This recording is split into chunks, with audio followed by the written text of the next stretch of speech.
மானஸ் பக்கங்கள். Hi friends, இது மாலிகாவின் கேளுங்க கதை கேளுங்க. மானஸ் எழுதிய வானவில் நெஞ்சங்கள். அத்தியாயம் 19. திண்ணையில் அமர்ந்து அவசரமாக ஷூ அணிந்து கொண்டிருந்த நந்துவிற்கு அவன் எதிர்பாராத நேரத்தில் அவன் கன்னத்தில் அழுத்தமாக ஒரு முத்தத்தை வைத்துவிட்டு அங்கிருந்து ஓடினாள் பிரியா. என்ன செய்கிறாள் என்று தெரியாமல் அவளை தேடி வந்த நவநீதனின் மேல் மோதி நின்றாள். அவன் விழிகள் இரண்டும் கோபத்தில் சிவந்திருந்தன. அவள் கையை இறுக்கமாக பிடித்து தனக்கு நெருக்கமாக நிறுத்தி உஷ்ணமாக கேட்டான், என்ன பண்ணிக்கிட்டு இருக்க நீ? உன் மனசுல என்ன நினைச்சுக்கிட்டு இருக்க? கண்கள் சிமிட்டி சிரித்தவள், உன் அண்ணனத்தான் என்றாள். அப்படியே ஒன்று வச்சேன்னா கண்ணம் பழுத்திடும். ஏண்டா திட்டுற? பின்ன என்ன, நீதான் லவ்வை சொல்லிக்கிட்டு அவர் பின்னாடி சுத்திக்கிட்டு இருக்க. அவர் அக்செப்ட் பண்ணவே இல்லை இன்னும். அதுக்குள்ளே எதுக்கு இந்த மாதிரி வேலையெல்லாம் பண்ணிக்கிட்டு இருக்க? எங்கேருந்து வந்தது உனக்கு இந்த தைரியம் எல்லாம்? ஓ, சேலம் சிட்டி இல்லை, அதான் சிட்டி லைஃப்க்கு மாறிட்டியா? இதெல்லாம் ரொம்ப சாதாரணமாக தெரியுதா? டேய், அசிங்கமாக பேசாத என்றாள் முகத்தை சுருக்கி. அப்படி தாண்டி பேசுவேன். இங்கே பாரு, ஒழுங்கா இந்த மாதிரி வேலையெல்லாம் செய்யாமல் இருக்கிற மாதிரி இருந்தால் இங்கே தங்கு, இல்லைன்னா வேற எங்கேயாச்சும் போ. அவன் கூற்றில் அவள் கண்கள் கலங்கிவிட்டன. ஏய் பிரியா, எப்போ வந்த? சத்யாவின் குரலில் திரும்பியவள் வேகமாக ஓடி சென்று அண்ணி என்று அவளை அணைத்து கொண்டாள். எப்படி இருக்க செல்லம்? நல்லா இருக்கேன் அண்ணி. சொல்லும்போதே அவள் கண்களில் இருந்து கண்ணீர் கொட்டிவிட்டது. என்னாச்சுமா?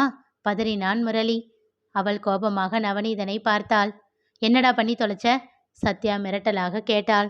அவளுடைய பையை அவள் மேலேயே வேகமாக விட்டு எறிந்தவன், கேட்குறாங்கல்ல, நீ என்ன பண்ணன்னு நீயே சொல்லு, கோபமாக சொல்லிவிட்டு தன் அறைக்குள் சென்று விட்டான்.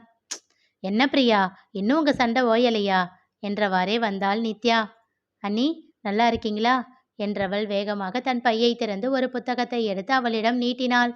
ஹேய், இந்த புக்கு கிடைச்சிடுச்சா? சேலத்தில் ஒரு கடை விடலையே, எல்லா கடையையும் அலசி பார்த்து உங்களுக்காக வாங்கிட்டு வந்துட்டேன். தேங்க்ஸ்டா என்றவள். ஆனால் இந்த ஃபஸ்ட்டு நான் கேட்கல, கொழுந்தனார் தான் கேட்டாரு. ஓ அப்படியா என்று விட்டு சத்யாவிடம் பேச ஆரம்பித்தாள் பிரியா.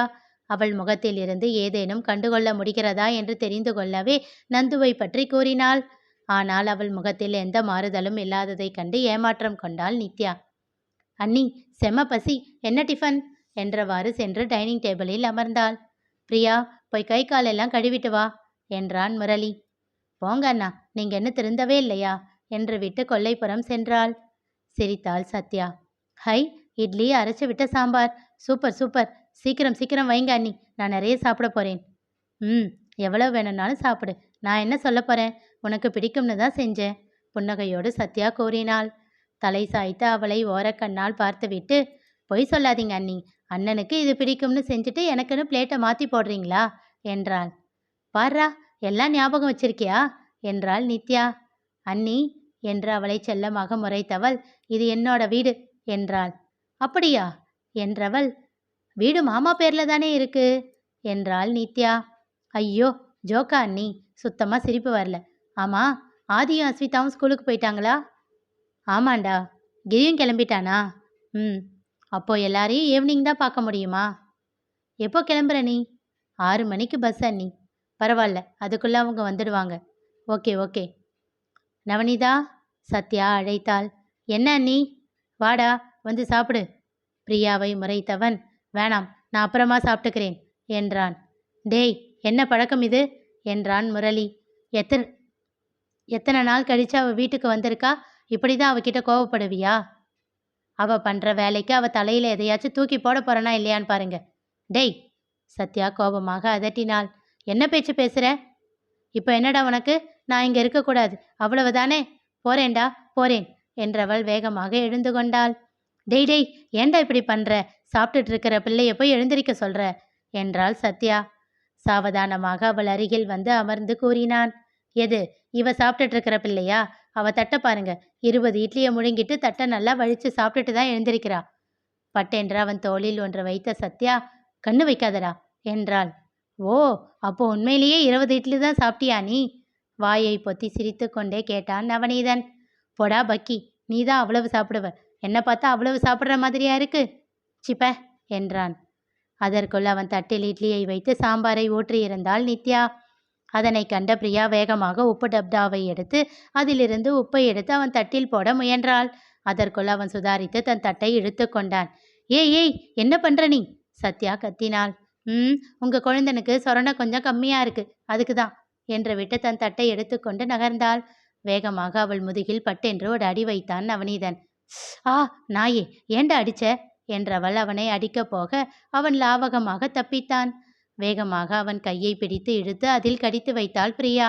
சி, ஏய், என்ன நாயின்னு சொல்லிட்டு நீ தாண்டி நாய் மாதிரி கடிச்சு வைக்கிற எரும மாடு என்று அவன் திட்டிக்கொண்டே இருக்க அவள் ஓடிவிட்டாள். கடவுளே, என்ன இது, ஏதோ சந்த கடைக்குள்ள வந்த மாதிரி இப்படி சத்தம் என்றாள் சத்யா. ஆமாக்கா, ஆதியும் அஸ்வியும் கூட இப்படி சண்டை போட்டுக்க மாட்டாங்க, இதுங்க திருந்தவே மாட்டேங்குதுங்க என்றாள் நித்யா. ஆதியும் அஸ்வியும் அண்ணன் தங்கச்சி, அதனால சண்டை போட்டுக்கிறது இல்ல, நாங்க என்ன அப்படியா என்று அங்கே இருந்தே குரல் கொடுத்தாள் பிரியா. அப்போ இல்லையா என்றாள் நித்யா. நோனோ, இவனையெல்லாம் எப்பவும் என் அண்ணனா ஏத்துக்க மாட்டேன் என்றவாறே வந்து தட்டை ஸ்டாண்டில் வைத்தாள் பிரியா. அதனை கேட்டதும் சத்யாவின் பார்வை ஒருமுறை முரளியை தீண்டியது. அவனும் அவளைத்தான் பார்த்தான். இருவர் மனதிலும் ஏதோ ஒரு எண்ணம் எழுந்தது. அப்போ நீங்க 2 பேரும் யாரு என்றாள் நித்யா. ஃப்ரெண்ட்ஸ் அண்ணி என்றான் நவநீதன். அவன் அருகில் வந்து அவன் தோளில் கை போட்டு காதருகில் குனிந்து கேட்டாள் பிரியா. வேணும்னா உன்னை மாமான்னு கூப்பிடவா? ஆமாண்டி, அந்த வேலையைத்தான் நான் பார்த்துக்கிட்டு இருக்கேன். ஏதாச்சும் சொல்லிட போறேன், பேசாம வாயை மூடிட்டு போடி என்று பல்லை கடித்து கொண்டு அஸ்கி வாய்ஸில் கூறினான் நவநீதன். கலகலவென சிரித்துவிட்டு அவனிடமிருந்து நகர்ந்து முரளியிடம் வந்தாள். அண்ணா, எப்படி போகுது லைஃப் என்றாள். எனக்கு என்னடா, எப்பவும் போலத்தான். ஆமா, எப்போ விழுப்புரம் போற? மத்தியானம்தான் அண்ணா. நவநீதன் ஹாஃப் டே லீவ் போட்டுட்டு வரேன்னு சொன்னான். சரிம்மா. கல்லூரியில் ஸ்டாஃப் ரூமில் அமர்ந்திருந்தான் நந்து. கைகளை தலைக்கு பின் கோர்த்து கண்களை மூடி தன் நாற்காலியில் சாய்ந்து அமர்ந்திருந்தான். அடிக்கடி அவன் கரம் அவன் கன்னத்தை தொட்டு தொட்டு மீண்டது. அவள் இதழின் ஈரம் இன்னும் அவன் கன்னத்தில் இருப்பதை போன்ற பிரம்மை தோன்றியது. ராட்சசி, ஒரு செகண்ட்ல என்ன வேலை பண்ணிட்டா? கடவுளே, இப்பவே இப்படின்னா இந்த ஊருக்கே வந்துட்டானா இன்னும் என் பாடு என்ன ஆகுமோ தெரியலையே என்று தலையை இடவளமாக ஆட்டி நெஞ்சை தடவி விட்டு கொண்டான் நந்து. சார், இன்னைக்கு ஃபர்ஸ்ட் பீரியட் உங்களுக்கு இசிஇ செகண்ட் இயர், உங்களோட புது டைம் டேபிள் என்று சொல்லி ஒரு பேப்பரை கொண்டு வந்து தந்தார் ஸ்டாஃப் அசிஸ்டன்ட். தேங்க்யூ என்று பெற்றுக்கொண்டவன் அதற்கான புத்தகத்தை எடுத்துக்கொண்டு அந்த வகுப்பறையை நோக்கி சென்றான். வகுப்பறையில் அமைதி மட்டுமே குடிக்கொண்டிருந்தது. ஒரு சிறிய துரும்பு கீழே விழுந்தாலும் சத்தம் வரும் அளவிற்கு மயான அமைதியில் இருந்த வகுப்பறையை பார்த்து வர்ஷினி கேட்டாள். ஏன்பா, அந்த நந்து சார் அவ்வளவு டெரரா? இப்படி எல்லாரும் பயந்து போய் உட்கார்ந்துருக்கீங்க? இன்னும் கொஞ்ச நேரத்தில் அவர் வருவார் இல்ல, நீயே தெரிஞ்சுக்கோ என்று விட்டு அட்டென்ஷனில் அமர்ந்து விட்டாள் நிஷா. என்று தன் தோலை குலுக்கிவிட்டு தன்னிடத்தில் அமர்ந்து கொண்டாள் வர்ஷினி. சரியாக நந்தகுமரன் உள்ளே நுழைய, குட் மார்னிங் சார் என்றவாறு எல்லோரும் எழுந்து நின்றனர். Good morning, sit all of you என்று சொல்லிவிட்டு டயாஸில் ஏறி நின்று அனைவரையும் ஒரு பார்வை பார்த்தான். அவனுடைய பார்வை வர்ஷினியின் மேல் நின்றது. அவனை பார்த்து அவளும் அதிர்ந்துதான் போயிருந்தாள். ஹேய் யூ, கெட் அப் என்றான்.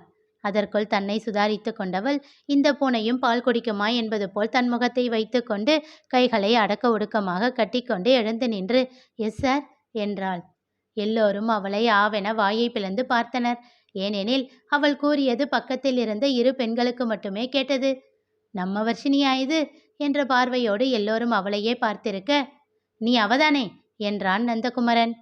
அவன் விரல் சென்ற திசையை பார்த்துவிட்டு எவ சார் என்றாள் பாவமாக முகத்தை வைத்து. என்ன நக்கலா என்றவன் கெட் அவுட் என்றான். இனி வர்ஷினியின் நிலை என்ன தெரிந்து கொள்ள தொடர்ந்து கேளுங்க, கதை கேளுங்க. மீண்டும் சந்திப்போம்.